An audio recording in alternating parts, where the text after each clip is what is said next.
Shalom à tous, Baruch Hashem. On a le sroud de continuer le jardin des louanges de notre maître, le Rav Shamarouch chez Yechie.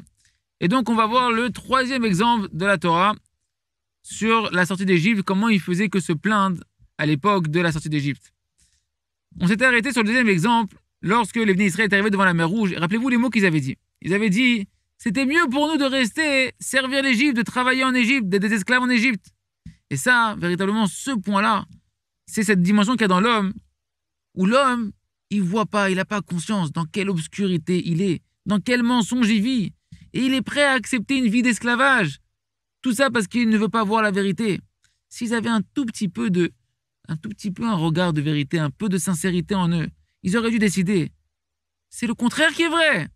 Je préfère mourir 1000 fois plutôt que de vivre une vie dans une telle obscurité, dans un tel mensonge, dans un tel esclavage.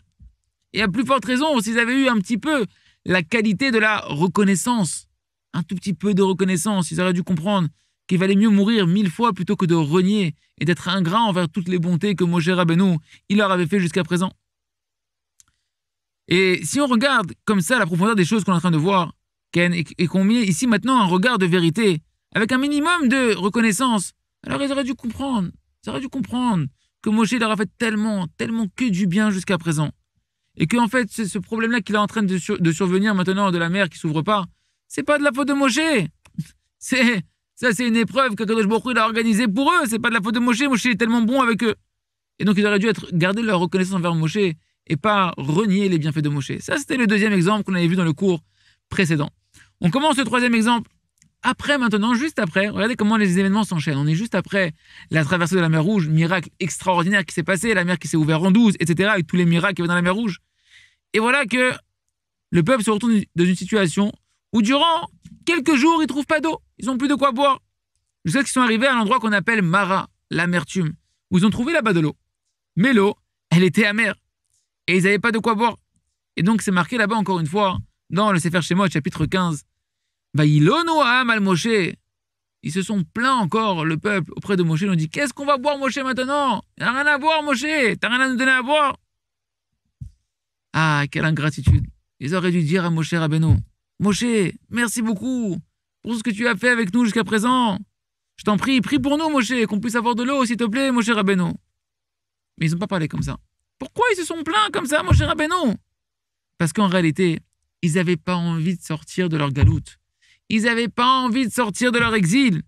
Ils ne voulaient pas sortir de leur obscurité. Ils ne voulaient pas vivre une vie de Emouna, une vie de foi dans le Créateur. Ils sont sortis sans envie, sans volonté. Comme quelqu'un qui fait une bonne... Allez, c'est pour te faire plaisir que je sors. Je te fais une béa, comme on dit. Hein. Je te fais une tova, je te fais une bonne action. Et quand c'est comme ça, quand une personne, il n'y a pas de volonté personnelle, alors dès quelque chose qui ne va pas comme tu voudrais, alors tout de suite tu te mets à te plaindre. On t'avait dit, Moshe, hein, on t'avait dit pourquoi tu nous sors, ne sors pas d'Égypte. Hein, nous on était gentils, on est sortis pour te faire plaisir, mais regarde aujourd'hui, regarde ce qui nous arrive de nous. Comme ça se passe, les amis, lorsqu'une personne fait une chose sans le désirer véritablement. Quand tu ne veux pas la vérité, alors tu n'es pas prêt à faire aucun sacrifice pour cette chose-là. Et dès qu'il y a la plus petite difficulté qui peut se réveiller, la plus petite souffrance, tout de suite on commence à accuser les gens, à se plaindre, etc. et à trouver sur qui on va pointer le doigt et retirer toute responsabilité de la situation. Et ça, véritablement, c'est la définition de ce qu'on appelle la galoute, l'exil. C'est quoi l'exil? C'est qu'un homme, il ne veut pas la vérité. Un homme, il ne veut pas vivre dans la vérité. Il est prêt à renoncer à tout le but de sa vie. Juste pourquoi? Pour être tranquille. Pour avoir une vie qui est tranquille, d'avoir de quoi manger, de quoi boire, de l'eau, etc.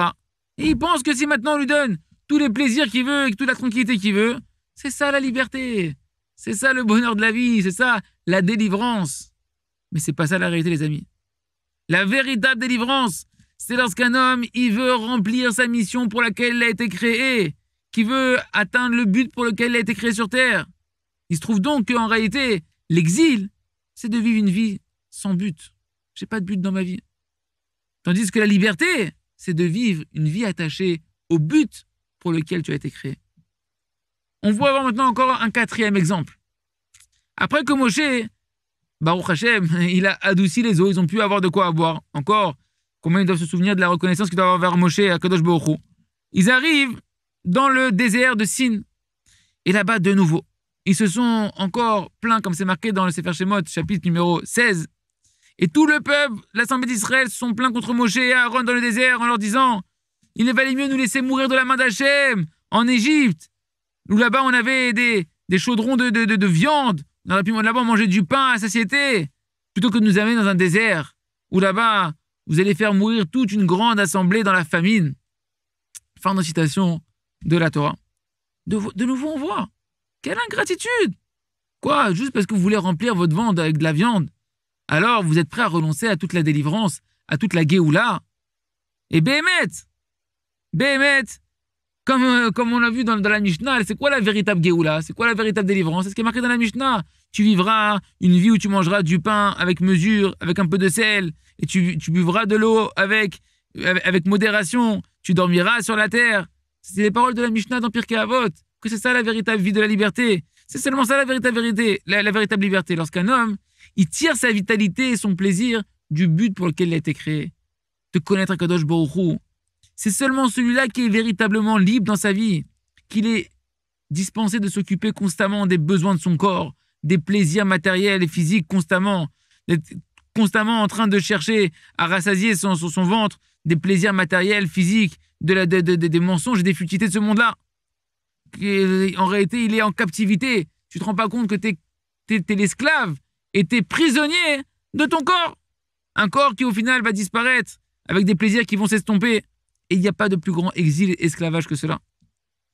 Mais l'essentiel de la souffrance d'Akadosh Baruch Hu, du Créateur, dans ce comportement très bas qu'ont eu le Ham Israël, c'est essentiellement qu'ils n'ont même pas réussi à se comporter, comme on l'a dit, comme des Béné Adam, comme un être humain. Un être humain, il a de la reconnaissance envers ce qu'on te fait. Ok, on peut comprendre que tu es encore rempli de désirs physiques et de plaisirs matériels, etc. Et que tu veux pas tellement sortir de ton esclavage pour la liberté. Mais au moins, remercie. Après, dis, ok, c'est vrai, c'est difficile pour moi, je te remercie, tu m'as libéré, mais c'est difficile pour moi, etc. Et pitié de moi, Kadosh Baruch Hu, Moshe intervient en notre faveur. Non. C'est pas ce qu'ils ont fait. Eux, ils se sont plaints. Et en plus, en Égypte, comment ils ont travaillé pour leur plaisir physique?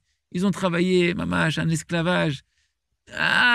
Avodat parer, un travail exténuant, ils leur ont fait les Égyptiens pour quelques petits plaisirs physiques. Est-ce que vraiment c'est ça qui valait le coup? Il raisonne que chacun il apprenne que la véritable liberté, c'est au contraire de pouvoir se tourner vers Akadosh Baruch Hu et d'espérer en Hachem et d'être dans la reconnaissance et non pas dans la plainte. Razak, Venit Razek.